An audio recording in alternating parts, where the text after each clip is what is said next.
ಪಟ್ಟಣ ಪಂಚಾಯಿತಿಯಲ್ಲಿ ಸರ್ಕಾರಿ ಸ್ವತ್ತು ಉಳ್ಳವರ ಪಾಲಿಗೆ ಭ್ರಷ್ಟಾಚಾರ, ರುದ್ರನರ್ತನ. ಡಿಎಸ್ಎಸ್ ಸಂಚಾಲಕ ಕೃಷ್ಣ ಮಾದಿಗ ನೇರ ಆರೋಪ.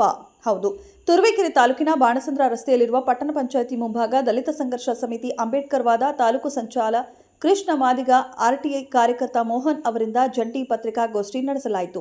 ಪಟ್ಟಣ ಪಂಚಾಯಿತಿಯಲ್ಲಿ ಅಧಿಕಾರಿಗಳು ಮತ್ತು ಕೆಲ ಸದಸ್ಯರ ಹಣದ ವ್ಯಾಮೋಹದಿಂದ ಸರ್ಕಾರಿ ಸ್ವತ್ತು ಉಳ್ಳವರ ಪಾಲಾಗಿದೆ. ಜೊತೆಗೆ ಭ್ರಷ್ಟಾಚಾರ ಎನ್ನುವುದು ರುದ್ರನರ್ತನ ಮಾಡುತ್ತಿದೆ. ಪಟ್ಟಣದಲ್ಲಿ ಪಟ್ಟಣ ಪಂಚಾಯಿತಿಯ ಜೊತೆಗೆ ಏನು ಅರಿಯದ ಕೆಲ ಸಾರ್ವಜನಿಕರ ಸ್ವತ್ತನ್ನ ಹಣದ ವ್ಯಾಮೋಹಕ್ಕೆ ಬಿದ್ದು ಪಟ್ಟಣ ಪಂಚಾಯಿತಿ ಮುಖ್ಯ ಅಧಿಕಾರಿಯನ್ನೊಳಗೊಂಡಂತೆ ಕೆಲ ಸದಸ್ಯರ ಕುಮ್ಮಕ್ಕಿನಿಂದ ಉಳ್ಳವರ ಪಾಲಿಗೆ ಖಾತೆ ಮಾಡಿದ್ದು, ಪಟ್ಟಣದ ವಿವಿಧೆಡೆ ಸರ್ಕಾರಿ ಸ್ವತ್ತನ್ನ ಯಾವುದೇ ಹರಾಜು ಪ್ರಕ್ರಿಯೆ ಇಲ್ಲದೆ ಅಧಿಕಾರಿಗಳ ಅನುಮತಿಗಳಿಲ್ಲದೆ ಉಳ್ಳವರಿಗೆ ಖಾತೆ ಮಾಡಿದ್ದಾರೆ ಎಂದರು.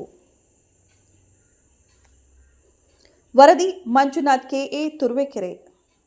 ಈ ಖಾತೆಯನ್ನು ಮಾಡಿಕೊಂಡಿದ್ದಾರೆ. ಈ ಬಗ್ಗೆ ನಾನು ಭೂ ಕಬಳಿಕೆ ವಿಶೇಷ ನ್ಯಾಯಾಲಯಕ್ಕೆ ಕಂಪ್ಲೇಂಟ್ ಹಾಕಿದ್ದಕ್ಕೆ ಡಾಕ್ಯುಮೆಂಟ್ನ ಕೊಡಿ ಅಂತ ಹೇಳಿ ಕೊಟ್ಟು 8 ತಿಂಗಳಾಗಿದೆ. 8 ತಿಂಗಳಿಂದ ಇದುವರೆಗೂ ಸಹ ಒಂದೇ ಒಂದು ಚಿಕ್ಕ ಡಾಕ್ಯುಮೆಂಟ್ ಸಹ ಕೊಟ್ಟಿಲ್ಲ. ಯಾಕೆ ಕೊಟ್ಟಿಲ್ಲ ಅಂದರೆ ಅವರು ಅಲ್ಲಿ ಮಾಡೋದು ಫೋರ್ಜರಿ ಆಗಿದೆ. ಅವ್ರು ಕೊಟ್ಟರೆ ಸಿಗಾಕತ್ತೀವಿ ಅಂತ ಹೇಳಿ 8 ತಿಂಗಳು ನೋಡಿದ ಅರ್ಜಿಯನ್ನು ನಾನು ಕೊಟ್ಟಿದ್ದೀನಿ. ಕೊಟ್ಟು 8 ತಿಂಗಳಾಗಿದೆ. 8 ತಿಂಗಳಿಂದಲೂ ಒಂದೇ ಒಂದು ಇಂಬರನ್ನು ಕೊಟ್ಟಿಲ್ಲ. ನಿಯಮ ಏನು ಹೇಳುತ್ತೆ, ಯಾವುದೇ ಅರ್ಜಿಯನ್ನು ಕೊಟ್ಟರೆ 45 ದಿವಸದಲ್ಲಿ ಸಂಬಂಧಪಟ್ಟಂತ ಒಂದು ಇಂಬರನ್ನು ಕೊಡಿ ಅಂತ ಹೇಳುತ್ತೆ.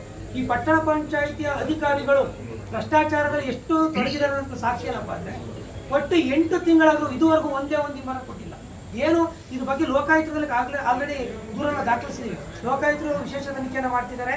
ಮೊನ್ನೆ ಲೋಕಾಯುಕ್ತ ತುರುವೇಕೆರೆ ಭೇಟಿಯನ್ನು ಕೊಟ್ಟಾಗಲೂ ಸಹ ಇದ್ರ ಬಗ್ಗೆ ಮಾತಾಡೋದಕ್ಕೆ ಇನ್ನೊಂದು ವಿಶೇಷವಾದ ಪ್ರಕರಣ, ನಾವು ವಿಶೇಷವಾಗಿ ತನಿಖೆ ಮಾಡ್ತೀವಿ ಅಂತೇಳಿ ಪ್ರಕರಣವನ್ನು ದಾಖಲಿಸ್ಕೊಂಡಿದ್ದಾರೆ.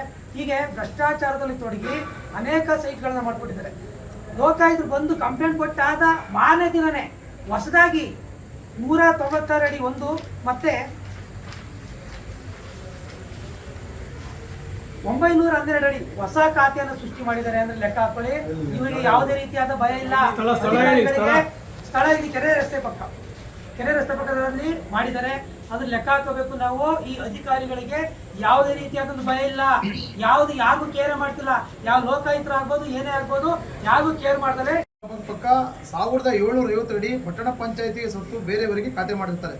ಹೀಗೆ ಸುಮಾರು ಇನ್ನೂ ಅತಿ ಹೆಚ್ಚು ನಮಗೆ ಬೆಳಕಿಗೆ ಬಂದಿದೆ. ಇಲ್ಲಿ ಅನ್ಯಾಯ ಆಗಿದೆ, ಅವ್ಯವಸ್ಥೆ ಆಗಿದೆ, ಭ್ರಷ್ಟಾಚಾರತೆ ಆಗಿದೆ. ಉಳ್ಳವರ ಪಾಲಿಗೆ ಸರ್ಕಾರಿ ಸ್ವತ್ತನ್ನು ಹೆಂಗೆ ಬೇಕು ಹಂಗೆ ತಿದ್ದಿದ್ದಾರೆ.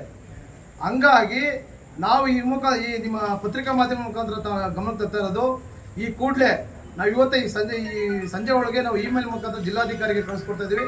ನಾಳೆ ಖುದ್ದಾಗಿ ಲಿಖಿತ ರೂಪದಲ್ಲಿ ನೀಡ್ತಿದ್ದೀವಿ. ತಾವು ಕೂಡಲೇ ಇನ್ನು 10-15 ದಿವಸದೊಳಗೆ ಇದಕ್ಕೆ ಒಂದು ವಿಶೇಷ ತಂಡ ರಚನೆ ಮಾಡಿ, ಇದು ಏನು ಕಬಳಿಕೆ ಆಗಿದೆ ಅದು ಆಸ್ತಿನ ಮುಟ್ಟುಗೋಲು ಮಾಡ್ಕೊಬೇಕು. ತನಿಖೆ ಆಗಿ ಯಾರ್ಯಾರು ತಪ್ಪಿಸ್ತರಿದ್ರೆ ಅವರಿಗೆ ಕಾನೂನು ರೀತಿ ಕ್ರಮ ಆಗಬೇಕು. ಇಲ್ಲ ಅಂತಂದರೆ ಕರ್ನಾಟಕ ದಲಿತ ಸಂಘರ್ಷ ಸಮಿತಿ ಅಂಬೇಡ್ಕರ್ ವಾದ ಇಡೀ ಕರ್ನಾಟಕ ತುಂಬ ಪ್ರತಿ ತಾಲೂಕಿನ ಎಲ್ಲ ತಾಲೂಕ್ ಪಂಚಾಯತಿ, ಎಲ್ಲ ಪಟ್ಟಣ ಪಂಚಾಯತಿ ಮತ್ತು ನಗರಸಭೆ ವಿರುದ್ಧ ಮುಂದೆ ಪ್ರತಿಭಟನೆ ಕೂತ್ಕೊಂತೀವಿ. ನಾವು ಯಾವುದೇ ಕಾರಣಕ್ಕೂ ಯಾವುದೇ ಸರ್ಕಾರಿ ಸ್ವತ್ತನ್ನು ಯಾರೇ ಕಬಳಿಸಿದ್ರು ಹೋರಾಟ ಸದಸ್ಯರಿಲ್ಲ. ಹಂಗಾಗಿ ಧರಣಿಯ ಅಕಸ್ಮಾತ್ 15 ದಿವಸದೊಳಗೆ ಆಗಲಿಲ್ಲ ಅಂದರೆ ನಮಗೆ ಅಂಬೇಡ್ಕರ್ ಕೊಟ್ಟಂಥ ಹೋರಾಟ ಒಂದೇ ದಾರಿ. ನಾವು ಹೋರಾಟ ಮುಖಾಂತರ ಕಾನೂನಲ್ಲಿ ಏನೇನು ಅವಕಾಶ ಇದೆ ಅದನ್ನು ಪಡೆಯೋಕ್ಕೆ ಸರ್ಕಾರದ ಸ್ವತ್ತನ್ನು ಉಳಿಸ್ಕೊಳ್ಳೋಕ್ಕೆ ಪ್ರಾಮಾಣಿಕ ಪ್ರಯತ್ನ ಪಡ್ತೀವಿ. ಹಾಗಾಗಿ ಈ ಕೂಡಲೇ ತಾಲೂಕು ದಂಡಾಧಿಕಾರಿಗಳು ಇಮಿಡಿಯೇಟ್ಲಿ ಈ ಕ್ಷಣದಿಂದನೇ ಅವರು ತಮ್ಮ ಏನೇನು ಅವ್ಯವಹಾರ ನಡೆದಿದೆ ಅದನ್ನು ತರಿಸ್ಕೊಂಡು ಇದನ್ನು ಸರಿಪಡಿಸಿ ಏನು ಸರ್ಕಾರ ಸ್ವತ್ತನ್ನು ಉಳಿಸ್ಕೊಡೋಕ್ಕೆ ಪ್ರಾಮಾಣಿಕ ಪ್ರಯತ್ನ ಪಡಬೇಕು. ಆಗಲಿಲ್ಲ ಅಂತಂದರೆ ನಾವು ಮುಂದಿನ ದಿನಗಳಲ್ಲಿ ಉಗ್ರವಾದ ಹೋರಾಟವನ್ನು ಹಮ್ಮಿಕೊಳ್ತೀವಿ ಅಂತ ಈ ಮೂಲಕ ಎಚ್ಚರಿಕೆ ನೀಡ್ತಾ ಇದ್ದೀನಿ.